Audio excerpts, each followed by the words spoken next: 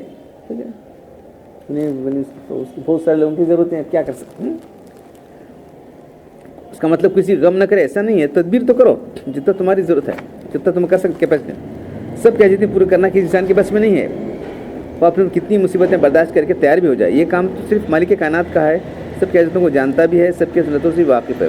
کس وقت کس شخص کی ساتھ کو پورا کرنا چاہیے, تو تم میاں عربی سے درمیانی سے کام لو. نہ اتنا بخل کرو نہ اتنا کھلا چھوڑو, تاکہ تم خود بعد میں مانگنے کی حالت میں آ جاؤ.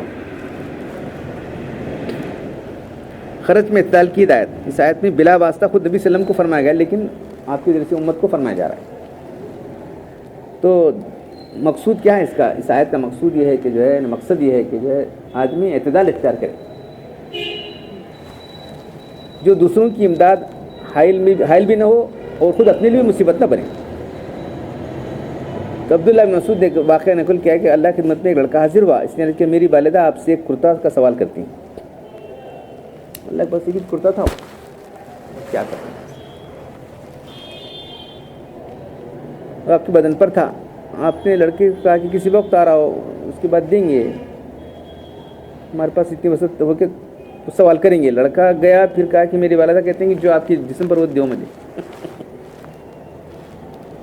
شاید برکت کے لیے باقی ہوگی. تو آ کے بولے نہیں جو ہے تمہارے پاس جو ہے نا وہ دینا دے, بس نکال کے دے دیا. آپ ننگے بدن رہ گئے. نماز سے وقت آ گیا, بلال نے اذان دی. اس کے بعد کیا کرتے ہیں؟ باہر نہیں ہے اللہ کے رسول, کیا ہے لیکن تو کیا ہے, کپڑا نہیں ہے اللہ کے رسول, کرتا نہیں ہے, بیٹھے تھے, کیا ہے یہ تو ایسا ہے. ریئر واقعہ ہے. مطلب یہ ہے کہ جو ہے کسی کو اتنا دینا کہ خود مشکل میں پڑ جاؤ. اللہ کرم اتنا خرچ کرنا کہ خود پریشانی میں پڑ جائے, یہ تم کتنا برداشت کرتے ہو؟ سے بات صاحبہ بہت خرچ کرتے تھے, بات لوگ نہیں کرتے تھے نا. ابو بکر صدیق تو پورا مان لا کر کے تھے, اللہ کو قبول کرے نا. اس آیت سے بظاہر خرچ کرنے کی ممانعت معلوم ہوتی ہے, جس کے بعد خود محتاج ہو جائے اور پریشانی میں پڑ جائے. یہ عام حکم ہے جو خرچ کرنے کے بعد تکلیف میں پریشانی پڑنے کے ہوتا ہے. تو جو فرمایا اللہ تعالیٰ نے محصورہ یعنی حسرت بھرا, کیا کرنا بھائی, نہیں کرنا تھا جی میں کرا, افسوس کر لگتا ہے, ویسی بات. جو لوگ اتنے بلند حوصلہ ہوں کہ پریشانی نہیں اٹھائیں گے, پریشانی ہے تو کیا ہوتا ہے دیکھنے لو, دیں اللہ کرام کیا کرتا ہو, برداشت کریں گے, بھوکے رہیں گے, ضرور کھلیں گے, ایسے بھی تھے نا. یہ وجہ کہ اللہ کے وسلم کی عام عادت تھی کہ کل کے لیے بچا کے نہیں رکھتے, کچھ بھی نہیں رکھتے, سب رات سب ختم کر دیتے, جو کچھ آیا خرچ کر دیا. بس بھوکے اور بھوک کے پیٹ پر بدن باندھیں گے وہ بتاتی ہے اللہ کے رسول. صحابہ کرام بھی ایسے بہت سارے لوگ تھے, اپنا سارا مال اللہ کے نام میں دے دیتے. آپ نے ان کو ملامت نہیں کیا نا, وہ ان کو برداشت کرنے کی طاقت کی نہ آتی. تمہارے میں طاقت نہیں ہے تو ایسا نہ کرو, کر کوئی کیا ہوا نہیں کرنا تھا جی, ایسا نہیں ہونا. اس آیت کی ممانعت ان لوگوں کے لیے ہے جو تکلیف دینے کے بعد جو مصیبت آتی ہے اس کو برداشت نہیں کر سکتے. کتنا برداشت کرتے ہوتا دو. اصل بات ہے کہ اس آیت نے بد نظمی کے ساتھ خرچ کرنے کو منع کیا ہے. آگے آنے والے حالات سے قطع نظر کر کے جو کچھ پاس ہے اسے اس وقت خرچ کر ڈالے. کل کو دوسرے صاحب کے پاس لوگ حاجت آئیں تو ہم ضرورت آئے تو اب دینے کے لیے نہیں ہے, یہ خود ہی محتاج ہو گیا ہے. یا اہل و عیال جن کے حقوق ہیں ان کو ادا کرنے سے عاجز آ گیا تو معلوماً ملامت کر لے رہا ہے اپنے آپ. کچھ ایسا نہیں کرنا, حسرت بھر رہا ہے, ایسا نہیں کرنا تھا, میں اگر روک لیتا تو اچھا ہوتا تھا, ایسا تو دینا نہیں تھا. سب دیکھو بیٹھے دیکھو اپنے کچھ نہیں ہے بولتے نا, ایسا نہیں ہونا. تو ملامت کرنے کا تعلق پہلے سے ہے اور محسوس کا تعلق دوسری حالت سے ہے. خرچ کرنے میں نہیں اتنی زیادتی کہ خود فقیر ہو جائے اور تھکا ماندہ عاجز ہو جائے. تو درمیانی اس میں جو خرچ کرنا ہے. قرآن پڑھنے اور عمل کرنے کی توفیق عطا کرنا. الحمدللہ رب العالمین والصلاۃ والسلام علی رسول الکریم. ربنا آتنا فی الدنیا حسنۃ وفی الآخرۃ حسنۃ وقنا عذاب النار. ربنا ظلمنا انفسنا وان لم تغفر لنا وترحمنا لنكونن من الخاسرین. ان اللہ ملائکته یصلون علی النبی یا ایھا الذین آمنوا صلوا علیہ وسلموا تسلیما. سبحان ربک رب العزت عما یصفون وسلام علی المرسلین والحمد للہ.